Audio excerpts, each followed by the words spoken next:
अस्सलाम वालेकुम प्यारे भी, उम्मीद करता हूँ आप सब भी खैर खैरियत होंगे। ये मेहमान आए हुए हैं और इनसे पूछते कौन से शहर से है। आज जुम्मे का रोज़ है, मंडी इन्होंने की है और मुफरे छतरी इन्होंने की है।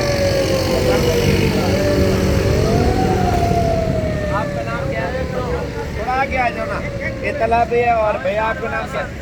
आपका अरे कहाँ से हो तला भाई? गुजरा वाला अलीपुर जट्टा से। इधर आके कैसा फील किया आपने? कितना अर्सा हो गया मुझे दही के शौक किया? एक साल हो गया। गुजरा वाला अलीपुर जट्टा, अलीपुर जट्टा से आए हैं। कितने जानवर लिए? 12 जानवर लिए और इनके जानवर आपको दिखाता हूँ। जुम्मे का रोज़ है, 18 तारीख 2020, 12वां महीना। अपनी गाड़ी में कितना टाइम लगा? 6-7 घंटे लगे। अपने मोटरवे से आए हैं, मोटरवे से मुल्तान, मुल्तान से डीजी का। तो इन्होंने खरीदारी कर लिया। और भी मेहमान आए हुए हैं, उनकी अलग वीडियो बना रहे हैं। पहले इनके जानवर आपको दिखा दूँ।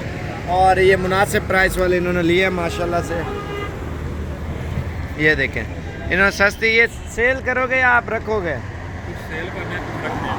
कुछ सेल करोगे, कुछ रखेंगे। और अल्हम्दुलिल्लाह आज की डेट में ये लेके जा रहे हैं। ये सारे जानवर आप देखें, इनकी गाड़ी दूसरी साइड पे खड़ी हुई है, तो इंशाल्लाह ये फिर लोड करते हैं। अगर आपको भी चाहिए मंडी विज़िट करें, फार्म, वो आपकी मर्ज़ी है। मेन रोड के ऊपर डेरा अल्हम्दुलिल्लाह हमारा, और ये आके अल्हम्दुलिल्लाह ख़रीदारी करके ये लेके जा रहे हैं।